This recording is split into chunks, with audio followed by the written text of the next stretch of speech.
Hi, we're going to talk a little bit about planning and planning in the context of manufacturing and controlling manufacturing systems.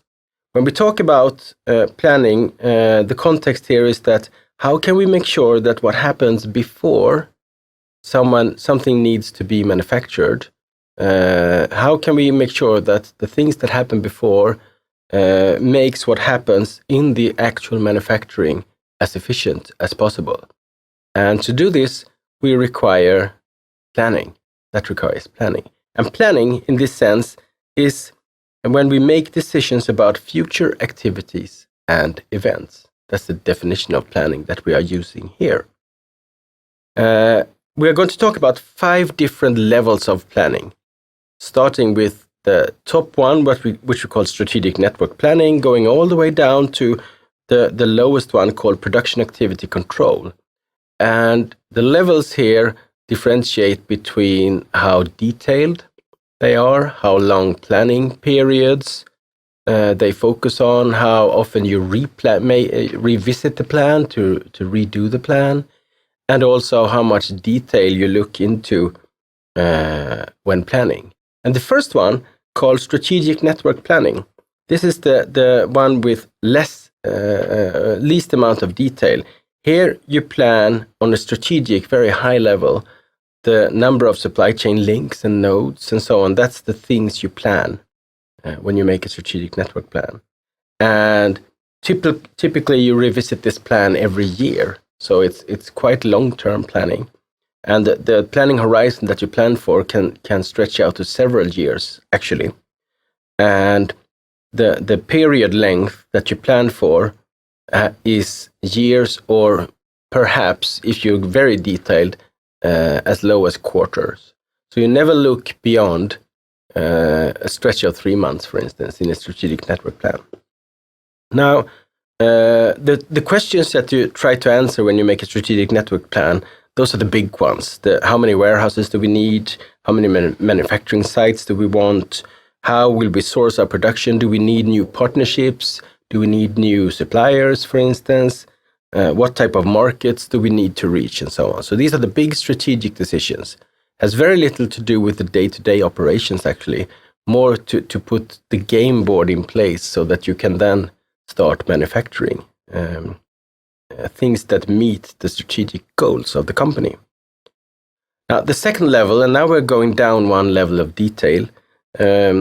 Here we plan on the product group level. If we make furniture, for instance, we can plan for the group tables or the group chairs or something like that.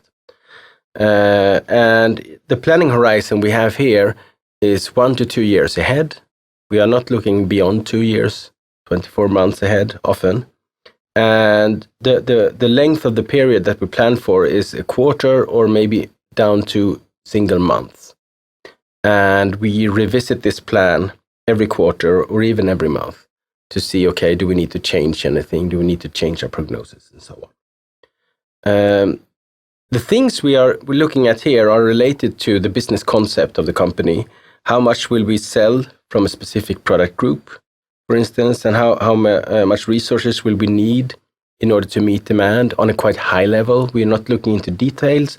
We are looking at still high level, but we are looking into resource need in production. The third level, now we're going down closer to the actual production planning. This is what we call the master production scheduling. Here we plan for individual products within a specific product group, and the planning horizon here is 6 to 12 months ahead.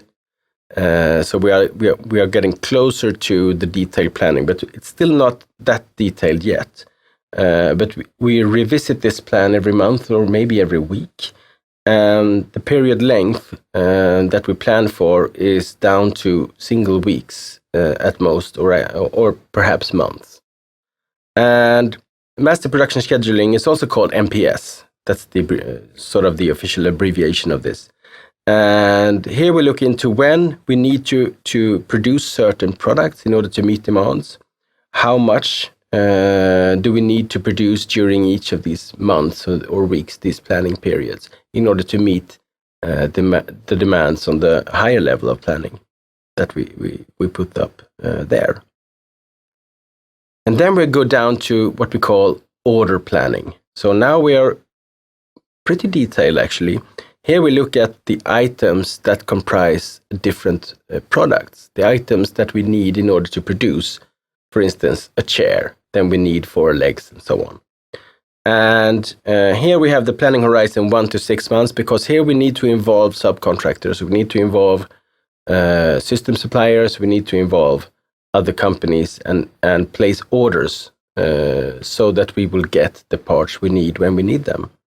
So we are planning periods of weeks or even days here, and this plan is monitored quite closely, weekly or even daily, revisiting, because now we are getting close to putting actual resources to work, and that, as we all know, costs quite a lot of money. So we really need to know that we have the production plan in place. So the things we need to look to here is, when will certain items be needed in production? When do we need the legs? Well, we are going to assemble the chairs in week 24. Then we need the legs at latest in week 23. And this will then trigger orders of items or production of items so that we can assemble the chairs, in our example, the correct week so that we can meet the market demands. Now, the lowest level of control is the production activity control. Here we are planning single operations for single orders on single items.